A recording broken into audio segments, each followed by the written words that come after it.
Hello, welcome to Shezin vlog. എല്ലാവർക്കും റമദാൻ മുബാറക്. അപ്പോൾ ഇന്നൊരു റെസിപ്പി ആയിട്ടാണ് വന്നിട്ടുള്ളത്. ഇത് ഞാൻ ചോപ്പറിൽ അടിച്ച് വെച്ചിട്ടുള്ളതാണ് കേട്ടോ.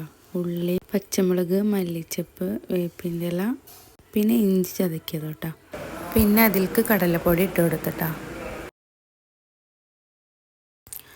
മൈദപ്പൊടി, ഗരം മസാല, കുരുമുളക് പൊടി, മഞ്ഞൾപ്പൊടി, മുളക് പൊടി. എന്നിട്ട് ഇതെല്ലാം കൂടി നന്നായിട്ട് മിക്സ് ചെയ്യാം കേട്ടോ. ഇതിൻ്റെ ഉമ്മച്ചിയുടെ സ്പെഷ്യൽ റെസിപ്പിയാണ് കേട്ടോ. ഉമ്മ യൂട്യൂബിൽ കണ്ടിട്ട് ഉണ്ടാക്കിയതാണ്. അപ്പോൾ എൻ്റെ ഇക്കാക്ക് എപ്പോഴും പറയും കേട്ടോ, നിങ്ങൾക്കൊന്ന് ഫോൺ വാങ്ങി തന്നിട്ട് എനിക്കൊരു ഉപകാരം ഉണ്ടായിട്ടില്ല.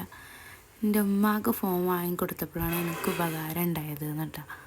കാരണം ഞങ്ങളാരും ഒന്നും ഉണ്ടാക്കി കൊടുക്കല്ലേ, കാണും പക്ഷെ ഒന്നും ഉണ്ടാക്കി കൊടുക്കാറില്ല കേട്ടോ. ഉമ്മ എന്തെങ്കിലും ഫുഡ് ഉണ്ടാക്കണമൊക്കെ കണ്ട അമ്മക്ക് ഉണ്ടാക്കാൻ ഭയങ്കര ഇൻട്രസ്റ്റാണ് കേട്ടോ. അത് കാരണമാണ് ഓന് പറയുന്നത്. ഉമ്മ അത് നോക്കിയിട്ട് ഉണ്ടാക്കും. അങ്ങനെ ഇതെല്ലാം നന്നായിട്ട് മിക്സ് ചെയ്ത് വന്ന് മാറ്റി വെക്കാം കേട്ടോ നമുക്ക്.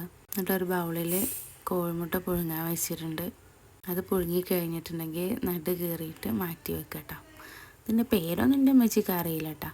എന്നിട്ട് നമ്മൾ പിന്നെ ഉള്ളിവടക്ക് പരത്തണ പോലെ പരത്തിയിട്ട് ഇതിന് കവർ ചെയ്യുക കേട്ടോ.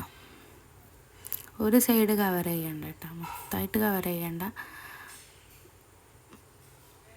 അങ്ങനെ പിന്നെ തിളച്ച എണ്ണയിലേക്ക് അതിട്ട് കൊടുക്കുക കേട്ടോ.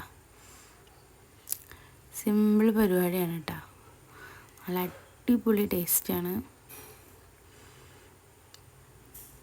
എല്ലാവരും ഒന്ന് ട്രൈ ചെയ്ത് നോക്കട്ടോ. ലോ ഫ്ലെയിമിലിട്ടിട്ട് വേവിച്ചാൽ മതി കേട്ടോ. അപ്പോൾ ഉള്ളിയൊക്കെ നല്ല വെന്ത് കിട്ടുമേ. എല്ലാവരും ഒന്ന് ട്രൈ ചെയ്യുക. എൻ്റെ അമ്മേൻ്റെ ഒരു കിട്ടില്ല ഐറ്റംസാണ്. എൻ്റെ അമ്മച്ചി യൂട്യൂബാണ്, അപ്പം ഇങ്ങനത്തെ ഓരോ ഉപകാരങ്ങളുണ്ടായിട്ടോ. മസ്റ്റായിട്ട് എല്ലാവരും ട്രൈ ചെയ്യുക. ഓക്കെ, ഇന്നത്തെ വീഡിയോ ഇത്രയൊക്കെ ഉള്ളൂ. ബൈ.